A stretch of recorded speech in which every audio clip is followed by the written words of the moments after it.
জানি ভালোবাসো। তাসফিয়া রহমান মাটি। পর্ব ১। আমি মাহিয়া ইসলাম রাত্রি। এবার এসএসসি পরীক্ষা দিয়েছি। পৃথিবীর সব কিছু ভালো লাগলেও পড়াশোনাতেই আমার যত অলসতা। পড়তে বসার কিছু সময় পর ঠিক ডোরেমন কার্টুনের নোবিতার মতো নিজেকে বলতে ইচ্ছে করে ১ ঘন্টা পড়ে নিয়েছি, এখন সময় গেম খেলার হিহি। গেম খেলার আর সুযোগ হয়ে ওঠেনি কারণ গোল্ডেন প্লাস পেতেই হবে। দিন রাত পড়ে আলহামদুলিল্লাহ ভালোই হয়েছে পরীক্ষা। এখন অপেক্ষা রেজাল্টের। অপরদিকে সেই পচা রোদ ভাইয়ার জন্মদিন আজ। আমার এক বিন্দু যাওয়ার ইচ্ছা নেই। কিন্তু আমার পরিবারের সবাই মানে আমি বাদে কেন এত ভালোবাসে। এটাই বুঝি না, এখন না যেতে চাইলে আমাকেই ঝাড়ি খেতে হবে, ধুর ভালো লাগে না। রোদ ভাইয়ার সাথে প্রথম পরিচয় আজও মনে আছে। অতীতের পাতায়। আমি তখন অষ্টম শ্রেণীতে পড়তাম। আর রোদ ভাইয়ারা ঢাকাতে থাকতো। রোদ ভাইয়ার দাদির বাড়ি আমাদের বাসার পাশে। দাদি অনেক ভালো ছিলেন। তিনি কিছুটা রাগী হলেও আমাকে ভীষণ ভালোবাসতেন। আমি দুষ্ট এটা দাদিও জানতেন, তবুও আমার মিশুকে স্বভাবের জন্য আমায় কখনো বকেননি। রোদ ভাইয়ার পরিবারের পরিচয়। দাদির 2 ছেলে। বড় ছেলে শহীদ জামান খান ও ছোট ছেলে রাকিব জামান খান। শহীদ চাচার 1 ছেলে ও 1 মেয়ে। শিমুল ও শিমলা। আর রাকিব চাচার 2 ছেলে। বড় ছেলে আহনাফ খান রোদ ও ছোট ছেলে আরিয়ান খান রাদীব। সেদিন স্কুল থেকে ফিরে বাসার সামনে অনেক লোক দেখেছিলাম। কিছু বুঝে ওঠার আগেই শুনতে পেলাম দাদি আর নেই। কল্পনার বাইরে জীবনে কিছু ঘটলে মানুষ নিশ্চুপ হয়ে যায়, আমিও ঠিক তাই হয়েছিলাম। সেদিন সন্ধ্যা নাগাদ দাদির পুরো পরিবার আত্মীয় চলে আসেন। সবার মাঝে সেদিন দেখেছিলাম এক কোণে নিশ্চুপে বসে চোখের পানি বিসর্জনে ব্যস্ত কেউ। মুহূর্তের এক ঝলকে আমার কি হলো জানিনা, ভীষণ রকম মায়া জন্ম নিল। অবুঝের মতো তার কষ্ট নিবারণের আশায় তার পাশে বসে বলেছিলাম, ভাইয়া কেঁদো না আর। বলার সাথে সাথে আমার দিকে এক ঝলক তাকিয়ে নিজের চোখ মুছে নিয়েছিল। কিছুটা অবাক হয়েছিলাম। তারপর কি মনে করে আবার দৃষ্টি দিল আমার দিকে, কিন্তু তার এ দৃষ্টিতে চোখগুলো লাল আর রাগের আভাস দেখেছিলাম। ভয় পেয়ে দৌড়ে বাড়ি এসেছিলাম। বর্তমান। আজ রোদ ভাইয়ার জন্মদিন। রোদ ভাইয়ার মা আহিদা চাচি আমায় ভীষণ ভালোবাসে আর আমিও। রাদীপ তো অনেক কিউট। আমায় কখনো আপু বলে ডাকেনি। রাতের পরী বলে ডাকে। আমারও ভীষণ ভালো লাগে ও মায়া একে পড়ে। কিন্তু ওর কথা অনেক পাকনা। অপরদিকে। সন্ধ্যায় সবাই তৈরি হচ্ছে। রোদ ভাইয়া রমা আমার জন্য শাড়ি পাঠিয়েছিলেন, কিন্তু আমি পরা তো দূরের কথা, ঠিক মতো হাঁটতেও পারি না। তাই ঈদের একটা গাউন লাল আর গোল্ডেন মিক্স পরলাম। খোলা চুল, কোমর ছাড়ানো। বড় দুল, হালকা লিপস্টিক, কাজল আর কিছু না। কিন্তু বাইরে যেতেই মাম এসে জোর করে মেকআপ করে দিল। তারপর আমার ছোট ভাই রোহিত হাত ধরে নিয়ে গেল। ওদের বাড়িতে ঢুকেই নজর পড়ল আমার মাম্নির। রোদ ভাইয়ার মা, কি নিখুঁত সুন্দর, এই মানুষটাকে দেখলে মন ভালো হতে বাধ্য। মামুনি, ওমা কি সুন্দর লাগছে, আমার মেয়েটাকে নজর না লাগে বলে কাজল লাগিয়ে দিলেন। একটু লজ্জা পেয়ে হেসে দিতেই সিঁড়ির দিকে নজর গেল। মুহূর্তে থমকে গেলাম। হ্যাঁ, রোদ ভাইয়া 6 ফিট হাইটের, কালো টি শার্ট, কালো প্যান্ট, কালো সানগ্লাস, টিরিম করা দাড়ি, কালো জুতা, কালো ঘড়ি, ফর্সা মুখ। উফ, এত সুন্দর হতে কে বলছে? এত সুন্দর হলে শুধু তাকিয়ে থাকতে মন চাই। এসব ভাবনার মাঝে কোন ও পুরুষের কথা কানে এলো। রোদ, এইভাবে তাকিয়ে নিজেকে কতটা ছোট করবি বেয়াদব মেয়ে, ধমক দিয়ে। এই লোকটা আমার সাথে ভালোভাবে কথায় বলতে জানে না, খাটাস ভাবের গাড়ি, মেজাজ খারাপ করার ওস্তাদ। বিড়বিড় করতে করতে সামনে দেখি আমার রাদীপ বাবু দাঁড়িয়ে। রাদীপ, রাতের পরই তুমি আমার সাথে দেখা না করে এখানে কি করো? রাগ করছিলাম, কিন্তু তোমার সাজুগুজুতে রাগ করতেও পারলাম না। রোদ, রাদীপ কি এত কথা বলো ওই মেয়ের সাথে? রাদীপ, ওই মেয়ে কাকে বলো? হ্যাঁ, ও আমার রাতের পরী। তুমি মন খারাপ করো না, রাতের পরী ভাইয়া তো জানোই কেমন। রোদ, আমি তোমার বড় রাদীপ, এটা মাথায় রেখে কথা বলবা। অবশ্য যার সাথে এত মিশছো সেই একটা বেয়াদব, তুমি আর কি শিখবা? এবার আর কথা না বলে থাকতে পারলাম না। বললাম, এই তখন থেকে শুধু শুধু বেয়াদব বেয়াদব করছেন কেন? কি বেয়াদবি করছি বলেন? আমাকে না রাগানো পর্যন্ত আপনার কি ভালো লাগে না? রোদ, রাগী দৃষ্টিতে তাকিয়ে বললাম, নিজেকে এত গুরুত্বপূর্ণ মনে করো না, ঠিক আছে? আহনাফ খান রোদের আর কোনো কাজ নাই ওনাকে নাকি রাগিয়ে সময় নষ্ট করব। আমি কিছু বলতে নিতেই উনি বন্ধুদের সাথে রাজ্যের ব্যস্ততা দেখাতে লাগলেন যেন আমাকে চেনেই না। রোদ ভাইয়ার বাবা চাচা ডাকলেন সবাইকে। রোদ ভাইয়া কেক কাটবে তাই কেক কেটে প্রথমে ওনার মা, তারপর রাদীপ, ওনার বাবাকে খাওয়ালেন। তারপর রোহিত, বাবা, মামকে খাওয়ালেন।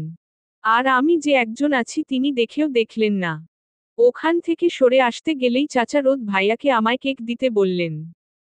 কেক জিনিসটা বরাবর আমার ভীষণ পছন্দের, তাই কেক অবশেষে খেতে পারবো বলে দাঁড়িয়ে পড়লাম। কিন্তু রোদ ভাইয়া তো রোদ ভাইয়ায় কেক খাওয়ানোর জন্য এগিয়ে এসে আমি হা করতেই মুখে না দিয়ে গালে লাগিয়ে দিলেন। কেমন যে লাগে, কোথায় সবাই রাগ করবে তা না, উল্টা আমাকে দেখেই সবার হাসি আর থামছেই না।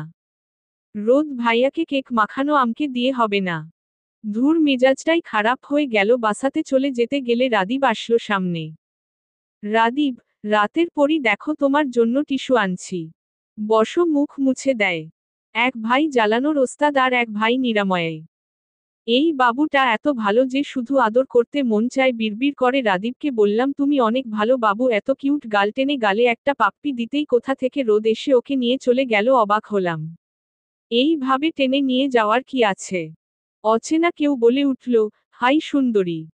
বাই বলে চলে আসতে গেলেই সামনে এসে দাঁড়ালো। কিছুটা বিরক্তি নিয়ে তাকাতেই ছেলেটা হ্যাবলার মতো হাসলো আর বলল, আমি তোমাকে হাই দিলাম, তুমি বাই দিলে কেন? Bad manners. অচেনা কাউকে আমি হাই দেই না। আরে আমি রোদের বন্ধু, তো পরিচিত হলাম না। এমনিতে মেজাজ খারাপ ছিল, তার উপর এই বিরক্তিকর লোক। আমার খুব বেশি মেজাজ খারাপ হলে কি বলি না বলি নিজেও জানি না। তাই রাগের বশেই বলে দিলাম, পরিচিত হয়েছেন দেখে কি এখন নাচতে হবে? মুখের কথা বের হতে না হতে কারো হাসির শব্দ কানে আসলো।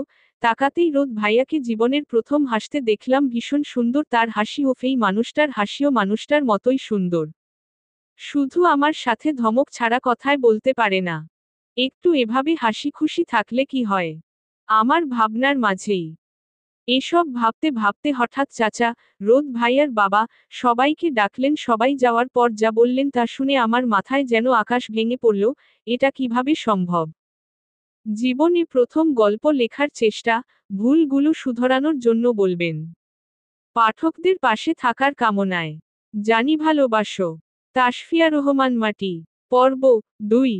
হঠাৎ চাচা, রোদ ভাইয়ার বাবা আমাদের সবাইকে ডাকলেন।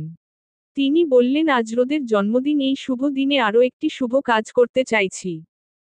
আমিও অবাক হয়ে ভাবছি, আর কি শুভ কাজ করবে, কিন্তু মাথায় আসলো না। আবার শোনার ইচ্ছায় চাচার দিকে তাকালাম। তিনি বললেন, আপনারা অনেকে জানেন আমার বড় ছেলে আহনাফ খান রোদ ঢাকা বিশ্ববিদ্যালয় থেকে পড়াশোনা শেষ করে এখানে একটা কলেজে প্রফেসর হিসেবে জয়েন করেছে। ছেলে এখন বড় হয়েছে, তাই তার বিয়ে দিতে চাই। মেয়ে আমাদের ঠিক করে রাখা আছে। আমি অবাক হলাম। রোদ ভাইয়ার বিয়ে? মানুষটা দেখতে সুন্দর।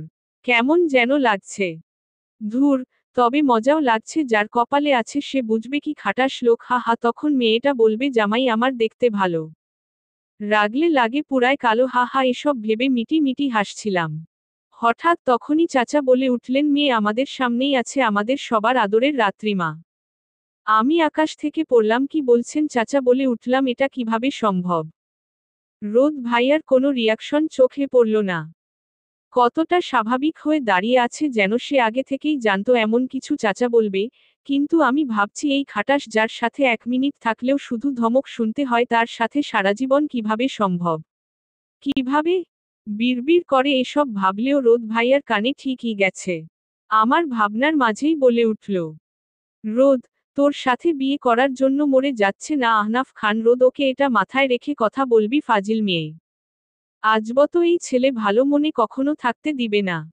অতিরিক্ত রাগে বলে ফেললাম, আমি কি বলেছি রোদ ভাইয়াকে বিয়ে না করলে বাঁচব না? আমার রোদ ভাইয়াকেই লাগবে বলেছি। এমন একটা খাটাসকে আমি কেন? কোন মেয়েই বিয়ে করতে চাইবে না? বলতেই হাত দিয়ে মুখ ঢেকে ফেললাম।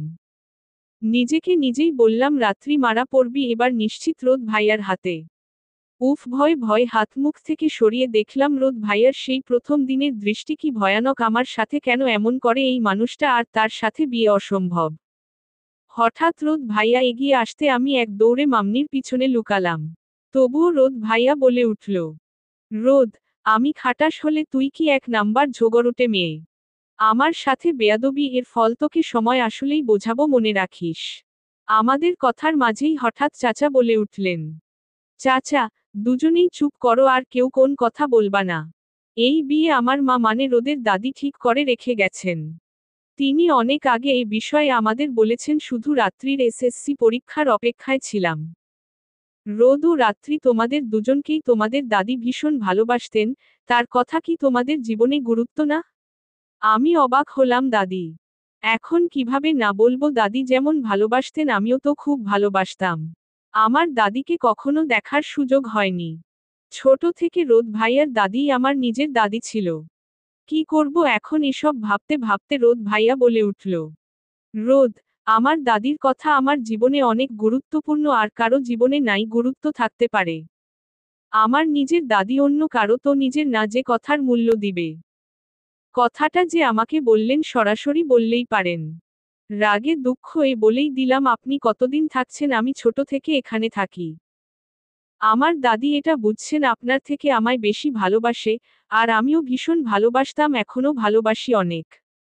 বলে তাকিয়ে দেখলাম রোদ ভাইয়া ভীষণ মন দিয়ে কথাগুলো শুনছেন। চাচা বললেন, তাহলে তোমাদের মতো হ্যাঁ বলে মানলাম।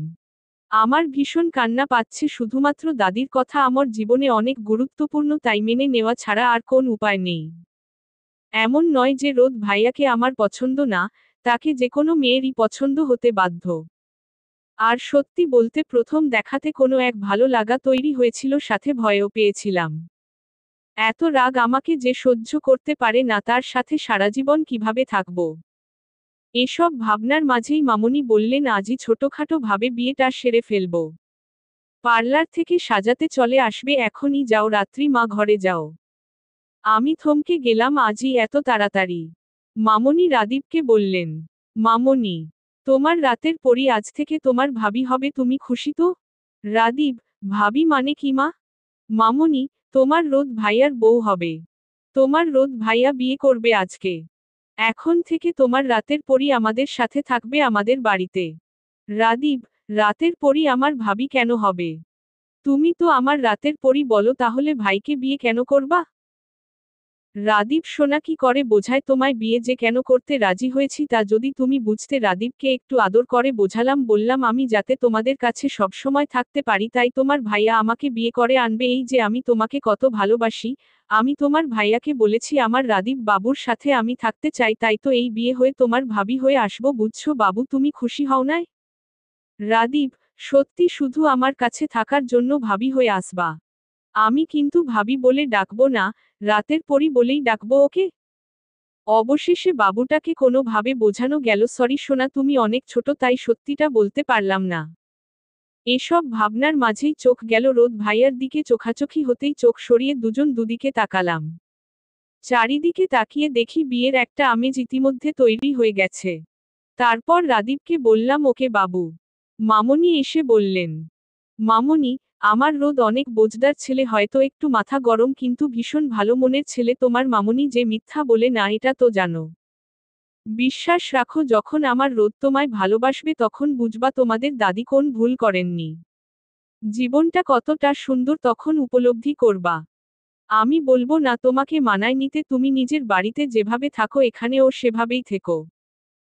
আমি তোমাকে আগে থেকেই নিজের মেয়ের মতো ভালোবেসেছি, আর এখন তুমি আমার মেয়ে, আর আমি তোমার সবচেয়ে ভালো বন্ধু। কখনো মন খারাপ হলে, রোদের কথায় কষ্ট পেলে আমাকে বলবা, আমি সবসময় তোমার পাশে আছি মা। আমি মুগ্ধ হয়ে শুনছি, এই মানুষটা এত ভালো। শাশুড়ি কারো এত ভালো হয়? আল্লাহ আমার ভাগ্যে এত ভালো শাশুড়ি মা রেখেছেন। খুশিতে দুফোঁটা পানি ঝরে গেল অজান্তেই। মামুনি, চোখের পানি মুছে দিলাম, আমার সোনা মা কান্না করে না। আমার কোন কথা কি খারাপ লাগছে? আমি সাথে সাথে বললাম, না মামুনি, তুমি এত ভালো কেন? আর রোদ ভাইয়া এত রাগী? মামুনি, একটু হেসে, রোদ ও ভালো, ধীরে ধীরে বুঝবি, তখন বলবি মামুনি, তোমার থেকে ও তোমার ছেলে ভালো, মিলিয়ে নিস। বলেই বললেন, পার্লার থেকে সাজের মেয়েরা চলে আসছে, বিছানায় বেনারসি শাড়ি, গহনা, কসমেটিক্স সব আছে, তৈরি হয় নাও। জানি ভালোবাসো। তাসফিয়া রহমান মাটি। পর্ব 3। মামনির কথা মতো ঘরে আসলাম। লাল খয়েরি রঙের মধ্যে গোল্ডেন রঙের শাড়ি, কাজ কি সুন্দর, মনটাই ভালো হয়ে গেল। আমাকে সাজানো শুরু করতেই আমার আজ বিয়ে কেমন এক অজানা অচেনা অনুভূতি হচ্ছে। মনের ভেতর অস্থিরতা কাজ করছে, এ কেমন অনুভূতি। বিয়ে নিয়ে প্রতিটা মেয়ের অনেক স্বপ্ন থাকে, আমারও ছিল। বিয়ে তো হবেই ইনশাআল্লাহ। কিন্তু যাকে কখনো কল্পনা করিনি তার সাথে, হ্যাঁ মানুষটিকে আমার ভীষণ পছন্দ, কিন্তু বিয়ে হবে তা কখনো ভাবি নাই। এসব ভাবনার মাঝেই আমার সাজুগুজু শেষ হয়ে গেছে। হঠাৎ সামনে দেখি রাদীপ বাবু দাঁড়িয়ে। রাদীপ, অবাক হয়ে তাকিয়ে দুই হাত মুখে দিয়ে এক দৃষ্টিতে তাকিয়ে বললাম, রাতের পরী, তুমি কি আমার সেই রাতের পরী? এত সুন্দর সাজুগুজু, উফ, 1 মিনিট মায়ের ফোনে কিছু পিক তুলি, পোজ দাও। রাদীপের কথা শুনে একটু হেসে পোজ দিচ্ছিলাম, তখন দেখলাম দরজায় কেউ হেলান দিয়ে 2 হাত ভাঁজ করে শেরওয়ানি পরে এক দৃষ্টিতে আমার দিকে তাকিয়ে আছে। হ্যাঁ রোদ ভাইয়া, আজ তার সৌন্দর্য আরও এক ধাপ বেশি মনে হচ্ছে। এদিকে রাদীপ চিৎকার করে বলছে, রাদীপ, ওই দিকে ভাইয়ার, একই দেখো। পিক তুলি আমি আর তুমি তাকায় আছো ভাইয়ার দিকে, তাহলে কিভাবে হয়? রাদীপের কথায় লজ্জা পেলাম ভীষণ। এই ছেলেটা মুখের উপর বলার কি খুব দরকার ছিল? রোদ ভাইয়া কি ভাবলো কে জানে, অবশ্য তার ভাবনা তো আমার জানা আছে, ভাবছেন হয়তো বেয়াদব মেয়ে, এর বেশি আর কি ভাববেন। কিন্তু 1 মিনিট উনি কেন এখানে আসছিল আর আমার দিকে বা কেন তাকিয়েছিল? ধুর, ওনাকে বোঝা আমাকে দিয়ে হবে না। এসব ভাবনার মাঝেই মাম এসে খুব আদর করলো আর আমাকে নিয়ে আমাদের বাসায় আসলো সবাই। বিয়ের কাজী নাকি এখানে আসবেন, এখানে বিয়ে হবে। অবশেষে রাত 10টা নাগাদ কাজী এলেন। আমার কেমন যেন লাগতে শুরু করলো, যার সাথে আমি ভীষণভাবে অপরিচিত। বাড়ির পাশেই রোদ ভাইয়ার বাড়ি, তবুও কেন এত কষ্ট হচ্ছে নিজের মাঝে কথাগুলো ভাবছিলাম, হঠাৎ কানে আসলো, বলো মা কবুল। আমি থমকে গেলাম, কখন কাজী এসে পড়েছিল ঠিকই পায়নি। শুধু একটা কথা কানে আসছে, যা সবাই বলে চলছিল অনবরত, বলো কবুল, কিন্তু আমি পারছি না। দাদির কথার মূল্য দিতে গিয়ে রাজি হয়েছি ঠিক, কিন্তু এত তাড়াতাড়ি সব হব সেটা ভাবিনি। ভাবনার মাঝেই রাদীপ বলে উঠল, রাদীপ, রাতের পরই জানো, রোদ ভাইয়া তো সাথে সাথে কবুল বলে দিছে। তুমি বলছো না কেন? তুমি কি আমাদের কাছে থাকতে চাও না? আরও অবাক হলাম, রোদ ভাইয়া এত তাড়াতাড়ি কবুল বলে দিল। শুধুই কি দাদির কথার মূল্য দিতে সব মাথার উপর দিয়ে যাচ্ছে, কিছু বুঝতে পারছি না।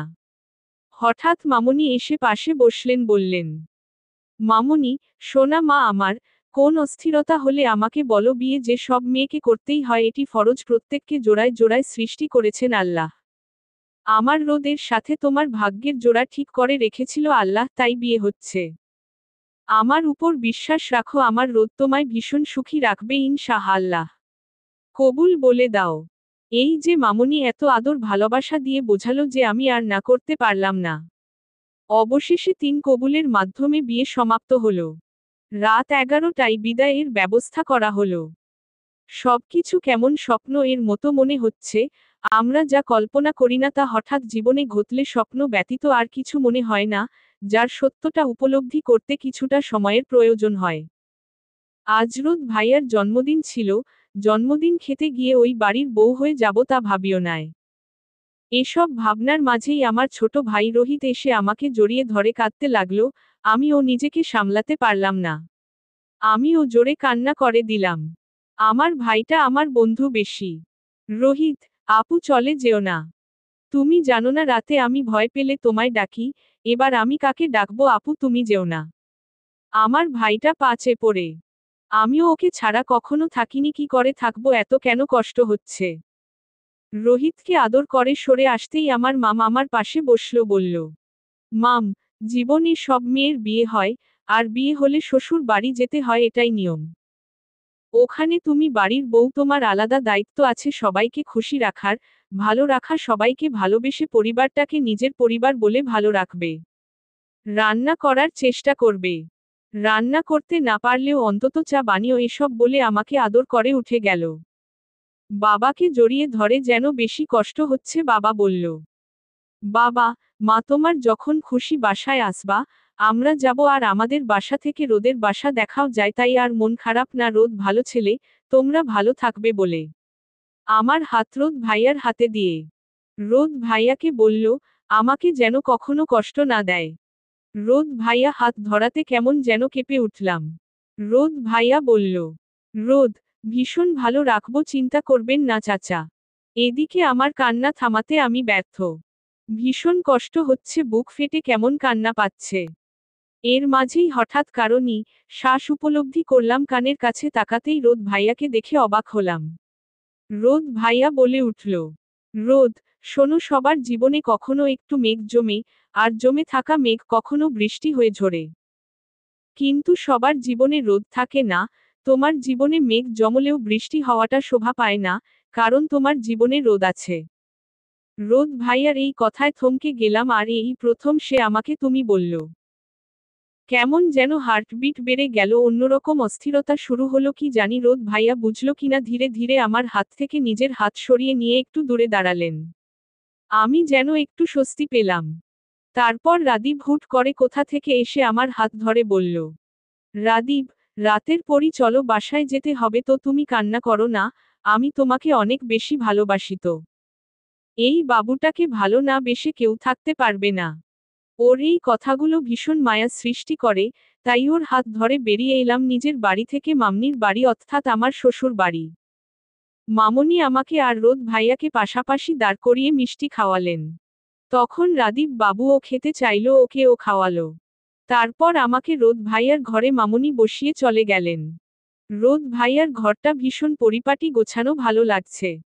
গোছানো ঘর কার না ভালো লাগে, কিন্তু আমি পুরাই অগোছালো, কোন কাজই ঠিক মতো করতে পারি না। বাসর ঘর নিয়ে ভাবতাম আমার বাসর ঘর হবে শুধুই গোলাপ ফুল দিয়ে, কারণ গোলাপ ফুল ভীষণ পছন্দের। কিন্তু এই ঘরে গোলাপ কেন, কোন ফুলের ফ নেই? এসব ভাবনার মাঝেই হঠাৎ রোদ ভাইয়া ঘরে প্রবেশ করলেন। জানি ভালোবাসো। তাসফিয়া রহমান মাটি। পর্ব ৪। রোদ ভাইয়া রুমে প্রবেশ করতেই আমি নড়েচড়ে বসলাম। আমার দিকে এক নজর তাকিয়ে ওয়াশরুমে গেলেন সোজা। শাড়ি পরার অভ্যাস না থাকায় কেমন যেন অস্বস্তি হচ্ছে। ওয়াশরুম থেকে বের হয়ে আমার দিকে এক দৃষ্টিতে তাকিয়ে আছে। ভীষণ অস্বস্তি নিয়ে বললাম, রোদ ভাইয়া কিছু বলবেন? উনি ওইভাবে তাকিয়ে বললেন, রোদ, শাড়িটা চেঞ্জ করে আসো। একটু ফ্রেশ হয়ে আসো। আমি সাথে সাথে উঠে লাগেজের মধ্যে শাড়ি খুঁজছিলাম, কারণ আসার সময় আমার মাম বলেছিলেন শাড়ি পরতে, কিন্তু শাড়ি পরতেই পারি না, তবুও চেষ্টা করতে চাইলাম। হঠাৎ তখনই রোদ ভাইয়া বলে উঠলেন, রোদ, তোমার শাড়ি পরতে হবে না, তুমি যেটাতে কমফোর্ট ফিল করবা সেটাই পরবা। ওকে? আমি সাথে সাথে মাথা নাড়লাম, যার অর্থ হ্যাঁ। মনের মধ্যে খুব ভালো লাগছে আমার এই অস্বস্তি উনি এত সহজে বুঝবেন ভাবতে পারিনি। তারপর লাগেজ থেকে টি শার্ট আর প্লাজো নিয়ে ওয়াশরুমের দিকে যেতে নিতেই হঠাৎ ঢেকুর উঠে গেল। এমন অপ্রত্যাশিত ঘটনা ঘটবে ভাবিও নাই, লজ্জায় তাকাতে পারলাম না। মাথা নিচু করে দাঁড়িয়ে আছি, পা যেন আটকে গেছে। তখন হঠাৎ রোদ ভাইয়া বলে উঠলেন, রোদ, বেডসাইড টেবিলে অ্যাসিডিটির মেডিসিন রাখা আছে। ফ্রেশ হয়ে এসে আগে মেডিসিনটা খেও। আমি আরও লজ্জায় পড়লাম।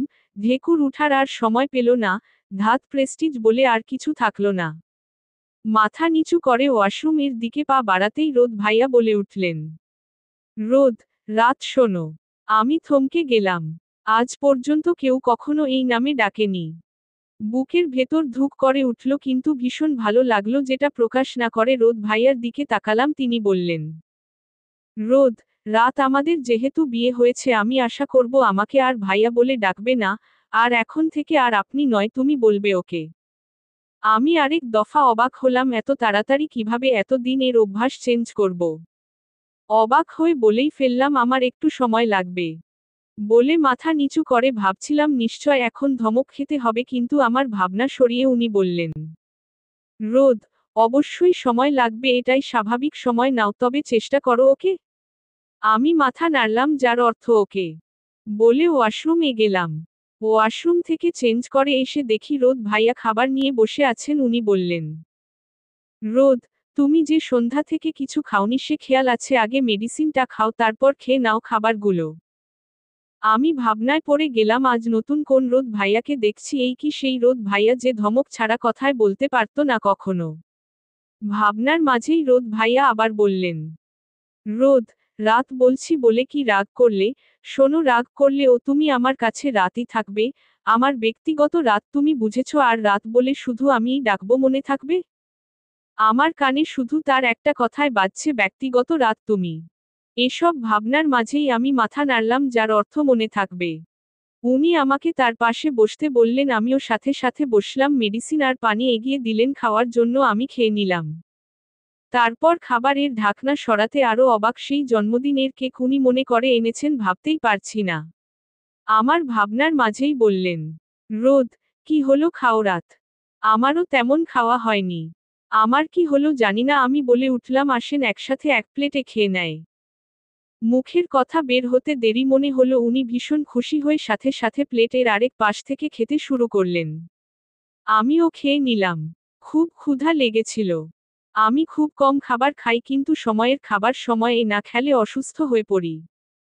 খাওয়া শেষ করে সামনে তাকিয়ে দেখি রাদীপ বাবু চোখ ডলতে ডলতে এগিয়ে আসলো, হাতে একটা বালিশ। রাদীপ বলল, রাদীপ, রাতের পরই আমি এখানে তোমার সাথে ঘুমাবো, আমাকে নিবা না? কি বলবো ভাবতেই হঠাৎ মামুনি এলেন রুমে, বললেন, মামুনি, রাদীপ এখানে কি করো? এখানে ঘুমানো যাবে না। তোমার প্রবলেম আছে বলে। কানে কানে রাদীপকে কি যেন বললেন, তারপর রাদীপ ও লজ্জা মাখা মুখ নিয়ে বলল, রাদীপ, আমি তোমার কাছে রাতে থাকবো, না থাকলে তোমাদেরই বিছানা পচা হবে, বলেই জিহ্বা বের করে দৌড়ে চলে গেল। বুঝলাম হিসুর প্রবলেম। রোদ ভাইয়া বাদে আমি আর মামুনি জোরে হেসে ফেললাম। তারপর মামুনিও চলে গেল। রোদ ভাইয়া বলে উঠলেন, রোদ, রাত পাখি, অনেক রাত হয়ে গেছে, শুয়ে পড়ো। আমার বুকের ভেতর আবার ধুক করে উঠল। রোদ ভাইয়া আবার বলে উঠল, রোদ, কি হলো, এসো, নাকি সারারাত দাঁড়িয়ে থাকবা? আমি সাথে সাথে বিছানার এক কোণে এসে শুয়ে পড়লাম, কিন্তু ভীষণ আনকমফোর্টেবল লাগছে। জানি না আমার এই অস্বস্তি বুঝলেন কিনা, বলে উঠলেন, রোদ, এত আনকমফোর্ট ফিল করার কিছু নাই রাত পাখি। আমি তোমার একান্তই ব্যক্তিগত, তাই নিশ্চিতভাবে ঘুমিয়ে পড়ো, ওকে? আসসালামু আলাইকুম। আমাকে কি হার্ট অ্যাটাক করানোর ইচ্ছা আছে নাকি? এসব কথা এইভাবে আগে তো কোনোদিন বলেনি। এসব ভাবনার মাঝেই উনি বললেন, রোদ, তোমার এই ছোট মাথায় এত চিন্তা নিও না রাত পাখি। সালামের ওর দিয়ে ঘুমিয়ে পড়ো। আমি সাথে সাথে বললাম, ওয়ালাইকুমুস সালাম। আবার ভাবতে লাগলাম, উনি কি মনের কথাও বোঝেন? ধুর, এত কিছু সত্যিই আমার মাথায় ঢুকবে না। চোখ বন্ধ করতেই একরাশ ক্লান্তিতে ঘুমিয়ে গেলাম। মনে হলো মাত্রই ঘুমালাম, কে এখন ডাকে। প্রচণ্ড বিরক্তি নিয়ে বসে সামনে রোদ ভাইয়াকে দেখলাম, ভয় পেয়ে গেছিলাম। তারপর ধীরে ধীরে মনে পড়ল, ওহ, গতকাল তো ওনার সাথে আমার বিয়ে হয়েছে। এসব ভাবনার মাঝেই উনি বললেন, রোদ, রাত পাখি, উঠে পড়ো, ফজরের আজান দিছে, নামাজ পড়তে হবে তো। আমি এত অবাক হয়তো কখনো হয়নি। এই রোদ ভাইয়া যেন অন্য কেউ, কিন্তু ভীষণ ভালো। উনি আবার বললেন, রোদ, আমি অন্য কেউ না রাত, আমি তোমার হাজবেন্ড। আমি থমকে গেলাম, এই মানুষটা কি মনের কথা ও বুঝতে শুরু করেছে? আবার বললেন, রোদ, যাও, রাত অজু করে এসো, একসাথে নামাজে দাঁড়াবো। আমি সাথে সাথে মাথা হ্যাঁ বোধক বলে ওয়াশরুমে গিয়ে অজু করে এলাম। তারপর একসাথে দুইজন নামাজ পড়লাম। প্রতিটি মেয়ে এমন স্বপ্ন দেখে, আল্লাহ আমার ভাগ্যে এত ভালো করেছেন, নিজেকে ভীষণ সৌভাগ্যবতী মনে হচ্ছে। নামাজ শেষে আমি উঠে বিছানাতে বসতেই উনি কোরআন তেলাওয়াত শুরু করলেন। কি মধুর কণ্ঠ, ভীষণ শান্তি লাগছে। চোখ বন্ধ করে শোনার মধ্যেই উনি বললেন, রোদ, শুধু শুনলে হবে না, রাত কাল থেকে তুমিও তেলাওয়াত করবে। আমি মাথা নাড়লাম, যার অর্থ হ্যাঁ। তারপর দুজনেই শুয়ে পড়লাম। তারপর উনি কিছু দোয়া পড়ে আমার মাথায় ফু দিলেন। আমি চোখ বন্ধ করে ফেললাম। উনি বললেন, রোদ, রাত? চোখ বন্ধ করেই বললাম, হুম। রোদ, তাকাও আর শোনো। আমি সাথে সাথেই চোখ খুললাম। উনি আমার দিকে এক দৃষ্টিতে তাকিয়ে বললেন, জানি ভালোবাসো। তাসফিয়া রহমান মাটি। পর্ব ৫। রোদ ভাইয়া বললেন, রোদ, জানি হুট করে বিয়েটা হয়েছে, তবুও পরশু থেকে পড়াশোনা শুরু করো। চাচা চাচির কাছে শুনেছি তুমি যথেষ্ট ভালো স্টুডেন্ট। কিন্তু পড়তে চাও না। এটা তোমার থেকে অপ্রত্যাশিত। পড়াশোনা এই এক বিরক্তির নাম। এত পড়ে কি হবে? পড়াশোনাকে আবিষ্কার করেছিল কে জানে, তাকে পেলে ভর্তা বানাতাম। অসহ্যকর এসব ভাবনার মাঝেই উনি বললেন, রোদ, আমি কিছু বলেছি রাত? আমি সাথে সাথে বললাম, শুনেছি তো। রোদ, শুনেছ তাহলে কিছু না বলে কি এত ভাবো? পড়াশোনাটা একদমই ভালো লাগে না, এসব ভেবে খুব সাহস নিয়ে বলেই ফেললাম, আমার সত্যি বলতে পড়তে ভালো লাগে না। উনি বললেন, রোদ, আচ্ছা একটা কথা বলো, আমাদের সবার কি মেডিসিন খেতে ভালো লাগে? আমি সাথে সাথে বললাম না, তারপর ভাবছি হঠাৎ এমন প্রশ্নের মানে কি, এত ভাবতে পারছি না। কিন্তু সত্যি আমার নিজেরই মেডিসিন খেতে ভালো লাগে না। রোদ, তবুও আমরা খাই, কেন? আমি বললাম সুস্থ হওয়ার জন্য, উনি সাথে সাথে বললেন, রোদ, এক্সাক্টলি এটাই, মেডিসিন ভালো না লাগলেও খেতে হয় সুস্থতার জন্য, ঠিক তেমনি পড়াশোনা ভালো না লাগলেও পড়তে হয়, নিজের ভবিষ্যতের জন্য, বুঝেছ? আমি সাথে সাথে বলে ফেললাম কিন্তু আমার ভবিষ্যৎ তো আপনি, বলেই লজ্জা পেয়ে চোখ বন্ধ করে ফেললাম, কি বললাম এটা উনি কি ভাবছেন কে জানে। রোদ মুচকি হাসল, যা রাতের চোখে পড়ল না। রোদ বলে উঠল, রোদ, হ্যাঁ আমি তোমার ভবিষ্যৎ অবশ্যই, তবে নিজেকে সব পরিস্থিতিতে মানিয়ে চলতে শিখতে হবে একা একা, সারা জীবন কি মানুষ বেঁচে থাকে আর। আমি হঠাৎ ভীষণ ভয় পেয়ে ওনার মুখে হাত দিলাম, দিয়ে বললাম, আর একটা বাজে কথা আমি শুনতে চাই না, বুঝেছেন? উনি অবাক দৃষ্টিতে তাকিয়ে মাথা নাড়ালেন। তারপর আমি আবার বললাম পড়াশোনাটা জাস্ট ভালো লাগে না, তাই বলে এই ধরনের কথা না বললেও পারতেন।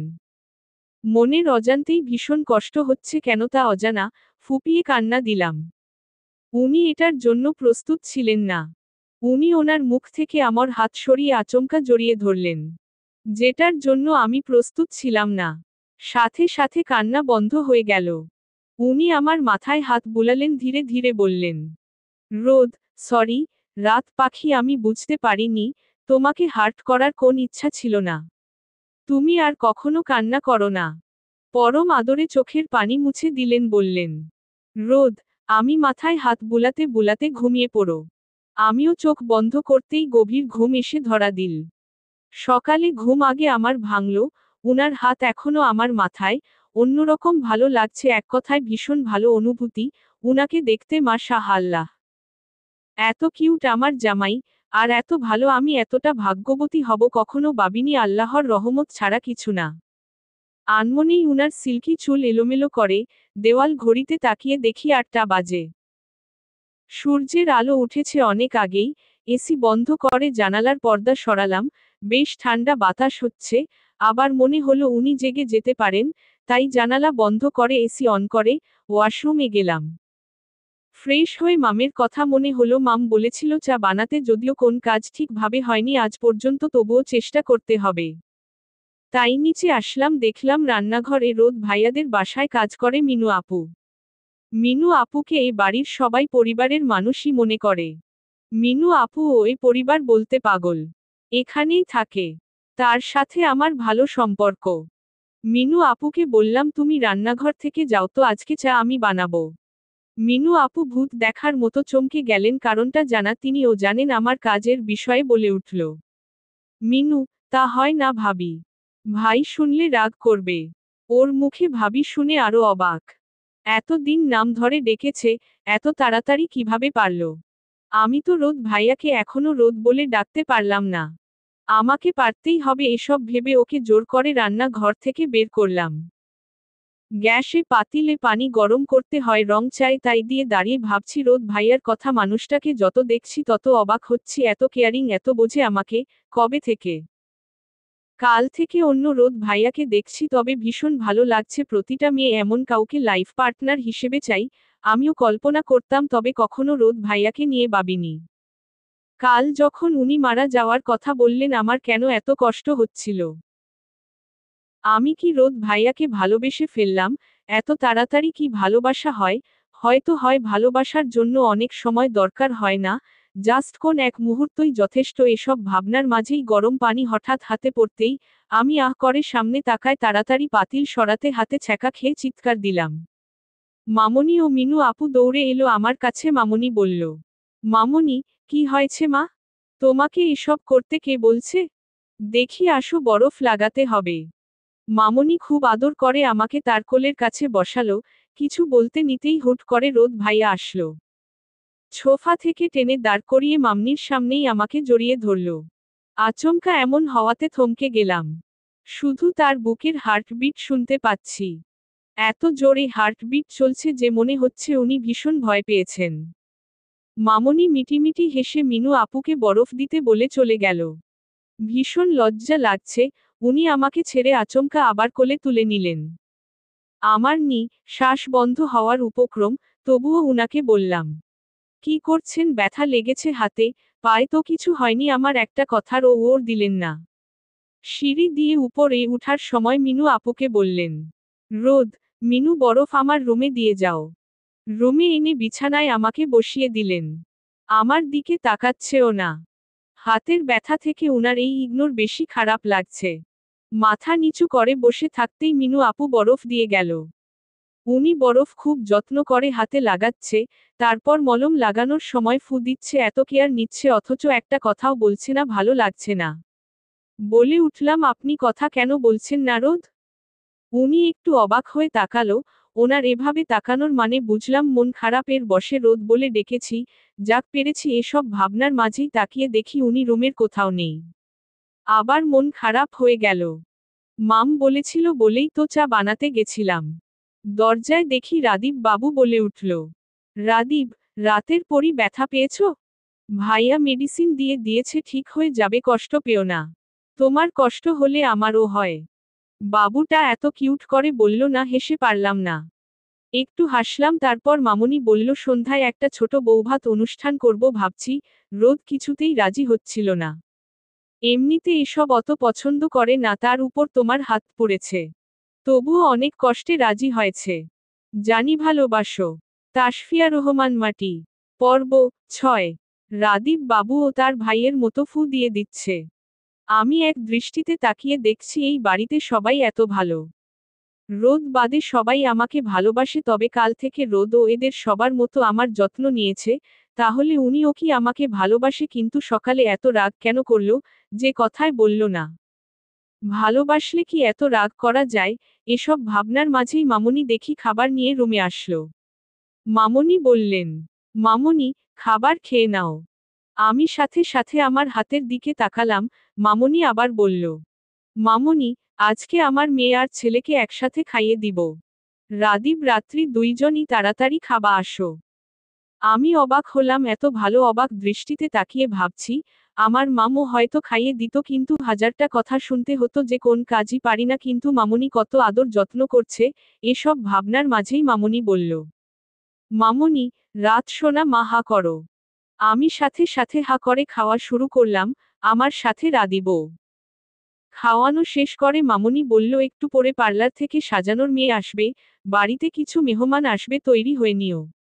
আমি মাথা নাড়লাম। তারপর কিছু সময় পর সাজানো শুরু হলো আমাকে। সেই সকালের পর একবারও রোদকে দেখিনি। মনের ভিতর কেমন যেন অস্থিরতা কাজ করছে, এক কথায় ভালো লাগছে না। সন্ধ্যায় বাবা মাম রোহিত আসলো। প্রথমে আমার হাত দেখে মাম বলল, মাম, কি করে হলো? একটু সাবধানে থাকা যায় না? আমি সব বলতেই আবার বলল, মাম, তোমাকে দিয়ে কোন কাজই হবে না। আমি একটু মন খারাপ করতেই রাদীপ বাবু দৌড়ে এসে বলল, রাদীপ, চাচি আমার রাতের পরীকে একদম বকবে না। বলেই আমাকে জড়িয়ে ধরল। আমিও একটু আদর করলাম। মামুনি আমাকে ড্রয়িং রুমে আনলো। আসতেই প্রথমে নজর পড়ল আমার রোদের দিকে। আমি থমকে গেলাম। আজকেও আমার প্রিয় কালো রঙে নিজকে তৈরি করেছেন। চোখ ফেরানো যাচ্ছে না। উফ, এত সুন্দর কেন এই মানুষটা? উনিও অবাক দৃষ্টিতে তাকিয়ে থাকলো কিছু সময়। আমিও আজকে ম্যাচিং কালো শাড়ি পরেছি, কিন্তু আমি জানতাম না ম্যাচিং হয়ে যাবে। উনার চোখে বেশি সময় তাকিয়ে থাকতে পারলাম না, চোখ সরিয়ে নিলাম। আমাকে আর রোদকে পাশাপাশি বসানো হলো, তবুও উনি কোন কথা বললেন না। আমি বলে উঠলাম, আমাকে কেমন লাগছে? উনি তাকানো দূরে, মনে হলো শুনতেও পেলেন না। অনুষ্ঠান ভালোভাবে শেষ হলেও উনার সাথে আমার একটা কথাও হলো না। সবাই চলে যাওয়ার পরে রুমে চলে আসলাম। মামুনি অনেকবার মুখে খাবার দিতে গেছে, কিন্তু আমি খাইনি। ওয়াশরুম গিয়ে ফ্রেশ হলাম, কিন্তু শাড়ি চেঞ্জ করলাম না। উনি একটু পর রুমে আসলো। এসে আমার দিকে এক ঝলক তাকিয়ে ওয়াশরুমে গেল। আমি আর থাকতে পারলাম না। সারাদিন যে রাত চলে আসলো, তবুও উনি কথা বলেননি। উনি ওয়াশরুম থেকে আসতেই আমি ফুপিয়ে কান্না করে দিলাম। উনি সাথে সাথে আমার পাশে বসে আমাকে তার দিকে ঘুরিয়ে চোখের পানি মুছে দিয়ে বললেন, রোদ, কি হয়েছে, কান্না করছো কেন? কান্না করতে নিষেধ করেছিলাম। কেন সারাদিন ধরে কথা বলেননি? আমি আপনাদের জন্যই চা বানাতে গেছিলাম। রোদ, আমি বলেছি চা বানাতে? তুমি কেন গেছো? তোমাকে কোন কাজ করতে হবে না। মিনু আছে। যদি বড় কোন দুর্ঘটনা ঘটে যেত, তোমাকে ওই অবস্থা দেখে আমার ভেতরে কি হয়েছিল ধারণা আছে? শুধু কথা বলিনি, এতেই তোমার ভালো লাগেনি। হঠাৎ উনি আমার হাত ধরে ওনার বুকের বামপাশে আমার হাত রেখে বললেন, রোদ, রাত পাখি, আমার এখানে ভীষণ কষ্ট হয়েছে। তুমি কি অনুভব করতে পারছো? আমি থমকে গেলাম, কি হলো জানি না আমার। উনাকে আচমকা জড়িয়ে ধরলাম, বললাম, সরি, আপনি আর রাগ করে থাকবেন না। আপনার কষ্ট হবে আমি বুঝতে পারিনি। আপনি কথা না বললে আমার কিছু ভালো লাগে না। উনিও আমাকে জড়িয়ে ধরল কিছু সময়, তারপর খাবার এনে বলল, রোদ, ম্যাডাম আমার উপর রাগ করে খাওনি একদম ঠিক না। এসো আমার হাতে ভালো মেয়ের মতো খেয়ে নাও। আমি খাইনি এটাও খেয়াল করেছেন, এত যত্ন সবাই চেয়েও পাই না, আল্লাহের রহমত। আমার লজ্জা লাগছিল যেটা উনি বুঝে বলে উঠলেন, রোদ, নিজের মানুষের কাছে লজ্জা রাখতে হয় না। আমি অবাক হয়ে খেতে শুরু করলাম আর ভাবতে লাগলাম এত বোঝে কিভাবে। উনিও কি আমাকে ভালোবাসেন? এসব ভাবনার মাঝেই উনি বললেন, খাওয়ানো শেষ, আরও খাবা হা করছো যে, বলেই মৃদু হেসে আমার মুখ মুছে পানি খাওয়ায় আমাকে তার পাশে শুয়েও নিজেও শুয়ে পড়লেন।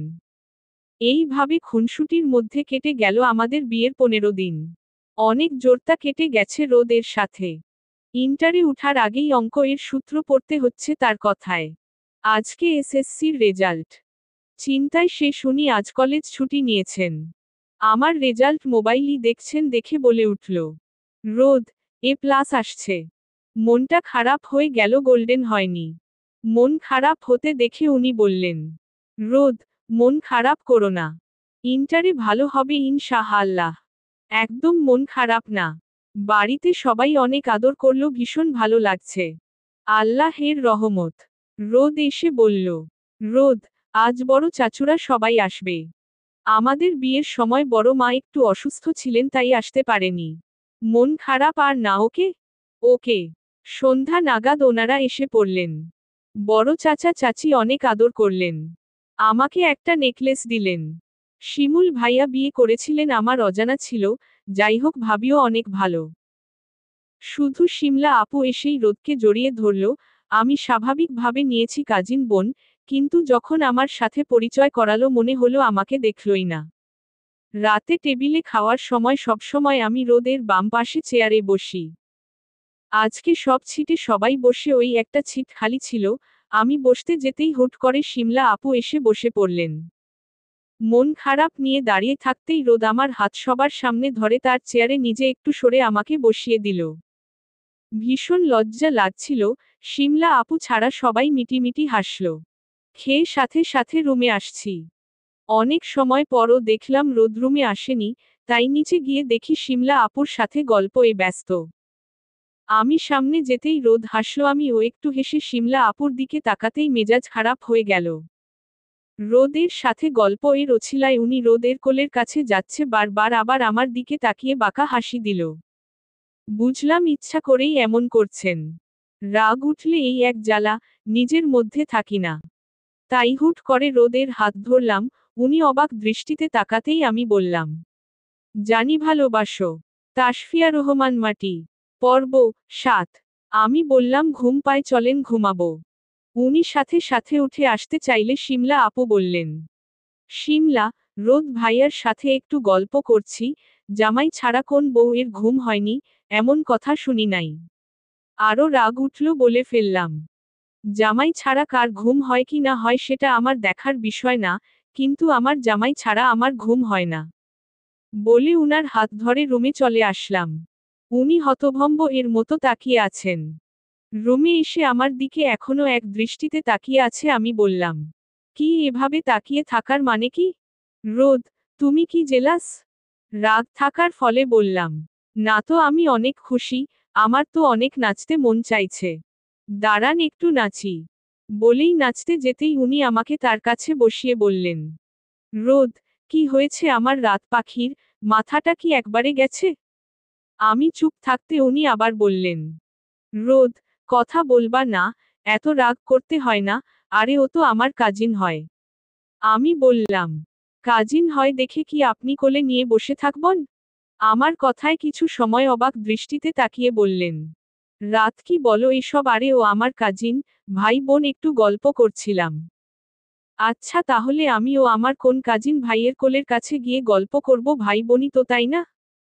উনি একটু রাগী দৃষ্টিতে তাকিয়ে বললেন, রোদ, এখন বকা দিলে তো কেঁদে ভাসাবাস, তুমি যা চাইবে সেটাই হবে। ওর থেকে দূরত্ব বজায় রাখবো, খুশি? আমি বললাম, উনি যদি আপনাকে ভাইয়ের নজরে দেখতো আমি কিছু বলতাম না। কিন্তু আমার মনে হয় সে আপনাকে পছন্দ করে। রোদ বললেন, রোদ, তুমি ভুল ভাবছ। যদি তেমন কিছু হতো আমি ঠিক বুঝতাম, বুঝছো, আর আমি নিজের বোনের মতো দেখছি। আমি বললাম, আপনি তো আন্ডা বোঝেন। উনি একটু আমার দিকে ভুরু কুঁচকে তাকিয়ে আমার হাত ধরে বিছানায় শুইয়ে নিজেও আমার পাশে শুয়ে আমার মাথায় হাত বুলাতে লাগলেন। এটা প্রথম দিন থেকে তার অভ্যাস, আমারও ভীষণ ভালো লাগে, তবে আমি প্রকাশ করি না। দুজনেই ঘুমিয়ে গেলাম। ফজরের নামাজে প্রথম দিন থেকে আমায় ডেকে আমরা একসাথে নামাজ পড়ি, আজকেও ব্যতিক্রম হলো না। সকালে নাস্তা করে রোদ কলেজে চলে গেছে। তাই আমি আর রাদীপ বসে গল্প করছিলাম।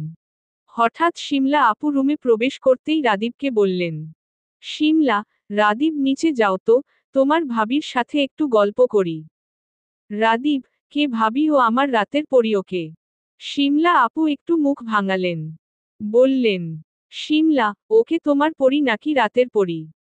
রাদীপকে নিচে পাঠাতে একটু মিথ্যা বলি, রাদীপ জানো তোমার জন্য শিমুল ভাই কি যেন এনেছে। রাদীপ, আমি একটু আসছি, রাতের পরি। রাদীপ বের হতেই শিমলা আপু বলে উঠলেন, শিমলা, রোদ ভাইয়া ভীষণ সুন্দর, সেই হিসেবে সুন্দর বউ হয়নি। আমি বললাম, সরাসরি বলেনে আমাকে আপনার পছন্দ না। আমার কথা এড়িয়ে বললেন, শিমলা, রোদ ভাইয়া কখনো তোমাকে সুন্দর বলেছে? এসব অযৌক্তিক কথায় বিরক্ত লাগছে। আবার বললেন, শিমলা, আমাকে অনেকবার বলেছে আমি নাকি অনেক সুন্দর। বলেই একটা হাসি দিল, যা দেখে মেজাজ খারাপ হয়ে গেল। হঠাৎ দেখি রোদ ফোন দিছে, মনে মনে ভীষণ খুশি হলাম।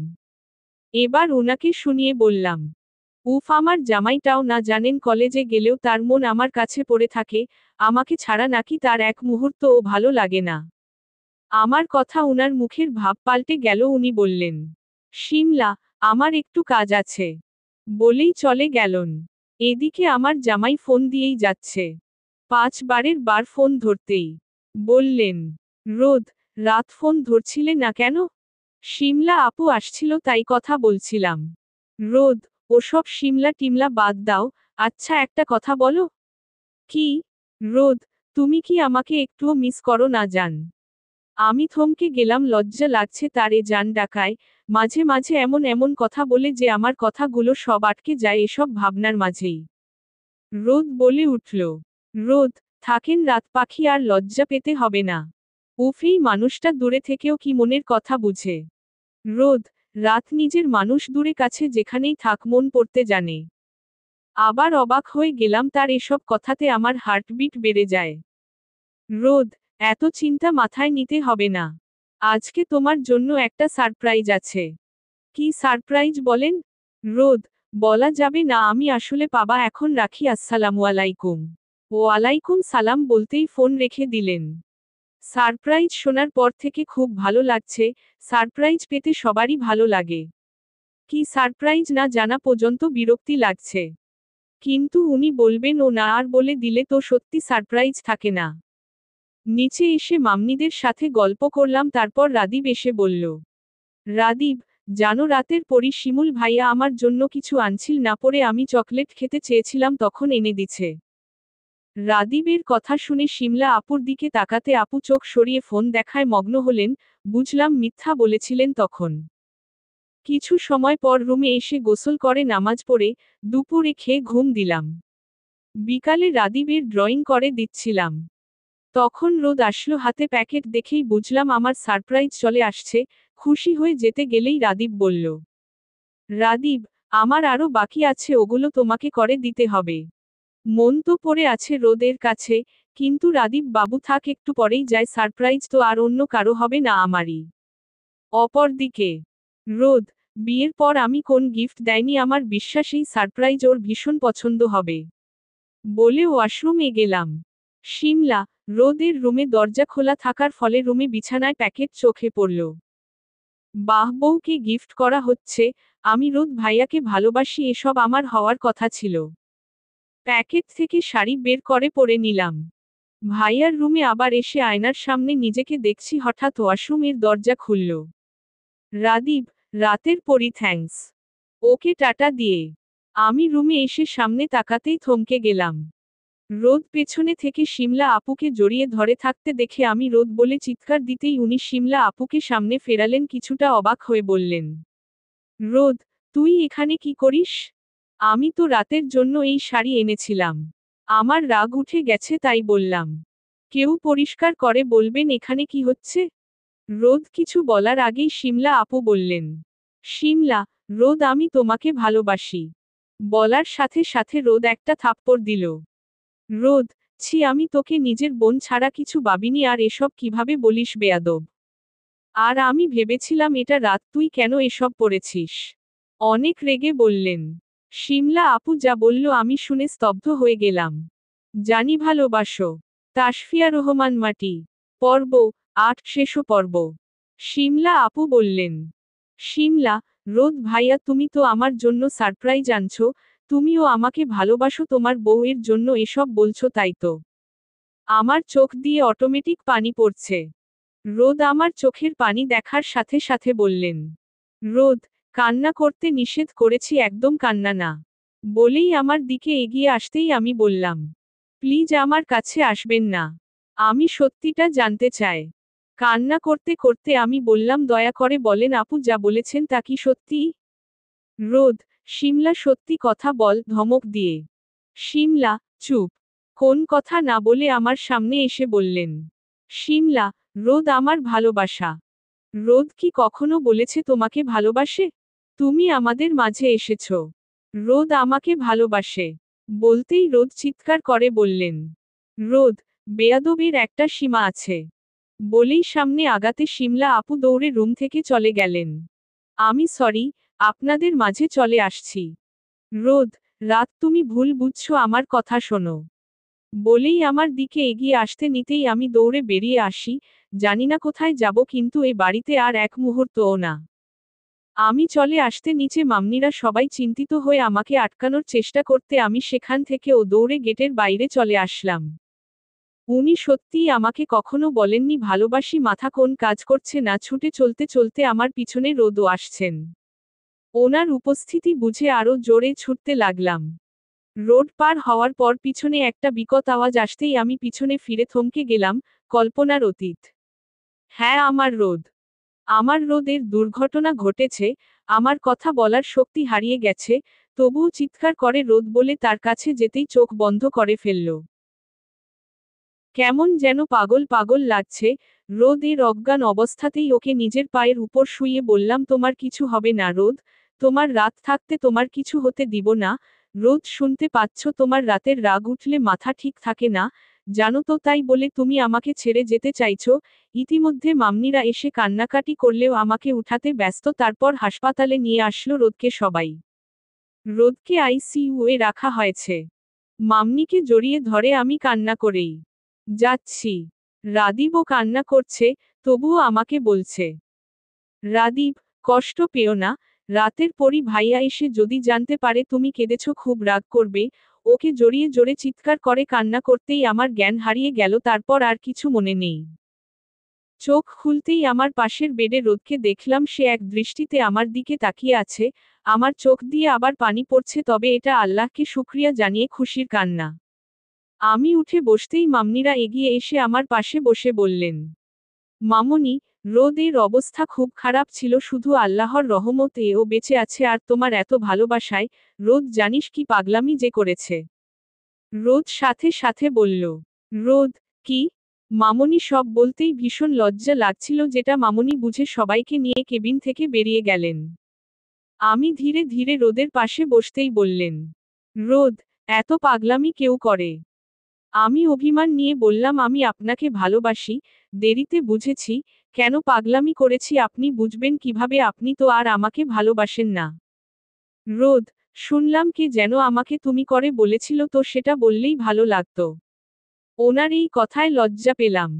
তারপর আবার বলতে লাগলো, রোদ, তোমার ভালোবাসা তুমি দেরিতে বুঝলেও আমি অনেক আগেই থেকে জানি ভালোবাসো। আমি থমকে গেলাম, সাথে সাথে বলে ফেললাম, কিভাবে? রোদ, আমাদের বিয়ের রাতে আমি যখন নিজের মারা যাওয়ার কথা মুখে আনতেই তুমি ফুপিয়ে কান্না করে দিয়েছিলে, মনে আছে? এখন বলো কেন কেঁদেছিলে? ভীষণ ভয় লাগছিল, তুমি ছাড়া নিজেকে ভাবতে কান্না পেয়ে গেছিল। রোদ মৃদু হেসে বলল, রোদ, রাত পাখি তোমার মুখে তুমি শুনে আমি নিজেকে সুস্থ উপলব্ধি করছি। ওনার কথায় এত কিছুর মাঝেও আবার লজ্জা পেলাম। আবার বলল, রোদ, তোমার ওই ভয় পাওয়া মুখ দেখেই আমি তোমাকে অনুভব করেছিলাম, তোমার ওই অস্থিরতা আমাকে জানান দিয়েছিল তুমি আমাকে ভালোবাসো। তুমি বলতে পারো ভালোবাসা একদিনে কিভাবে হবে, আমি বলবো ভালোবাসার জন্য অনেক সময়ের প্রয়োজন নেই, যে কোনো একটা মুহূর্তই যথেষ্ট। এরপর বউ ভাতের দিন যখন হাত পুড়িয়ে ফেলেছিলে, সারাদিন তোমার সাথে যখন কথা না বলায় তুমি রাতে কান্না করেছিলে, আমি সেদিনও তোমার ভেতরে ভালো না থাকার কারণ উপলব্ধি করেছিলাম, আর সিমলাকে তোমার ওই জেলা, সেটাও তোমার ভালোবাসার বহিঃপ্রকাশ। আর আমার এই দুর্ঘটনা, তোমার এই পাগলামি, আমাকে হারিয়ে ফেলার ভয়, জানো তো, হারানোর ভয় প্রিয়জনের প্রতি ভালোবাসা আরও বাড়িয়ে দেয়। রাত পাখি, তুমি কখনো আমাকে বলনি ভালোবাসো, আমি চাইব না যে বলো, কারণ তোমার এই অপ্রকাশিত ভালোবাসাই আমার ভীষণ পছন্দের। অপ্রকাশিত ভালোবাসার গভীরতা বেশি। একটা কথা মনে রাখবে, সবসময় মুখে ভালোবাসি বললেই সেটাই ভালোবাসা নাও থাকতে পারে, কিন্তু তোমার মনের গভীরে যে কখনো আমার জন্য রাগ, অভিমান, অস্থিরতা, কষ্ট, ভালো লাগা, মায়া, জেলাস থাকে, সেটা মুখে ভালোবাসি বলার থেকে আমি জানি ভালোবাসো, এই উপলব্ধি আমাকে অনেক বেশি ভালো রাখে। আমি মুগ্ধ হয়ে তার কথা শুনছি, এই মানুষটা এত বোঝে আমাকে। এসব ভাবনার মাঝেই রোদ আবার বলল, রোদ, আচ্ছা, আমি যদি কখনো তোমাকে মুখে ভালোবাসি না বলি, তাহলে আমার ভালোবাসা কখনো বুঝবে না। আমি কিছু বলতে নিতেই আবার বলল, রোদ, আচ্ছা, আমি যখন তোমার কান্নামাখা মুখ সহ্য করতে না পেরে তোমাকে হুট করে জড়িয়ে ধরি, তখন তুমি কি আমার ভালোবাসা উপলব্ধি করতে পারোনি? যখন তোমার হাত পুড়ে গেছিল, আমার ভেতরের অস্থিরতা কি আমার ভালোবাসা প্রকাশ করেনি? আমি তোমার উপর রাগ করে কথা না বলায় তুমি অভিমান করে কান্না করেছিলে, আমার ভেতরে কতটা কষ্টে এতটা রাগ জমেছিল, তুমি কি ভালোবাসার আভাস পাওনি? রাত পাখি, মানুষ নিজের মানুষের উপরই রাগ করে, তুমি কি জানো না? হুটহাট তোমাকে জড়িয়ে ধরায়, তোমার মাথায় প্রতিদিন হাত বুলানো, সবটাই তোমার আমার ভালোবাসার আভাস পাওয়ার কথা। তোমাকে আমার বলা কথা, আমাকে কি মিস করো না? জান, এখানে আমি তোমাকে অনেক মিস করেছি। তোমার এক মুহূর্ত পাশে না থাকা আমাকে একাকী মনে করাই, এটাই বুঝিয়েছি। ভালোবাসি শুধু মুখে বলার মধ্যে আমার কাছে ভালোবাসা না, তোমার অপ্রকাশিত ভালোবাসা আমি উপলব্ধি করতে পারলে তুমি কেন পারলে না? আমি নিস্তব্ধ হয়ে গেছি, এই মানুষটা এত ভালোবাসে আমাকে, অথচ আমি বোঝা তো দূরের বিষয়, তাকে ভুল বুঝলাম। আমি বললাম, আমাকে কি আরেকটা সুযোগ দিবা তোমার অপ্রকাশিত ভালোবাসা উপলব্ধি করার জন্য? আমার কথায় রোদ মৃদু হেসে হাত বাড়িয়ে দিল তাকে জড়িয়ে ধরার জন্য, খুশিতে কেঁদে তাকে শক্ত করে জড়িয়ে ধরলাম। শুরু হলো নতুন পথ, যেখানে শুধুই ভালোবাসা বিদ্যমান, তবে অপ্রকাশিত। সময় চলে যায়, সময়ের মতো কেটে গেছে 5 বছর। রোদ আর রাতের জীবনে এসেছে তাদের ছোট পরী আহিরাত খান রোদেলা। এই নামটি রাত ও রোদ দুজনেই তাদের নামের সাথে মিলিয়ে রেখেছে। রোদেলার বয়স আজ 3 বছর। আজ তার জন্মদিন। রোদেলা, কোথায় তুমি? আমার রাগ উঠিও না। রোদ, কি হয়েছে রাত পাখি? এত রাগ করতে নেই আমার। রোদেলা, মাকে রেডি করাও। তোমার রোদেলা, মাকে খুঁজে চলছি, সে কি আমার কোন কথা শোনে? তাকে জামা পরানোর জন্য দাঁড় করিয়ে রেখে এসে দেখি সে নেই। হুট করে জড়িয়ে ধরল, রাগটা নিমিষেই কোথায় হারিয়ে গেল। হ্যাঁ, এতদিনে তার এই অপ্রকাশিত ভালোবাসা আমি গভীরভাবে উপলব্ধি করেছি। এসব ভাবনার মাঝেই আমার কপালে ভালোবাসার পরশ দিলেন। আমি মৃদু হেসে সরে আসতেই দরজায় দেখি রাদীবের কোলে আমার মেয়ে রোদেলা। রাদীব, রাতের পরই তোমার মেয়ে, তার একমাত্র চাচুর নাম বলতে পারে না। রোদেলা, লাদীপ চালু, আমি তোমার কাছে তোমার সাথে খেলবো, এখন লেডি হব না। রাদীপ রাগ করে তাকাতেই আমি আর রোদ জোরে হেসে দিলাম। তারপর জোর করে রোদেলাকে রেডি করে জন্মদিন উদযাপন করলাম সবাই। রাত 11টায় ওকে ঘুম পাড়িয়ে বেকনিতে এসে দাঁড়াতে হঠাৎ পেছনে থেকে জড়িয়ে ধরল কেউ, সাথে সাথে বুঝলাম আমার রোদ। আমি মৃদু হেসে বলে উঠলাম, জানি ভালোবাসো। সমাপ্তি।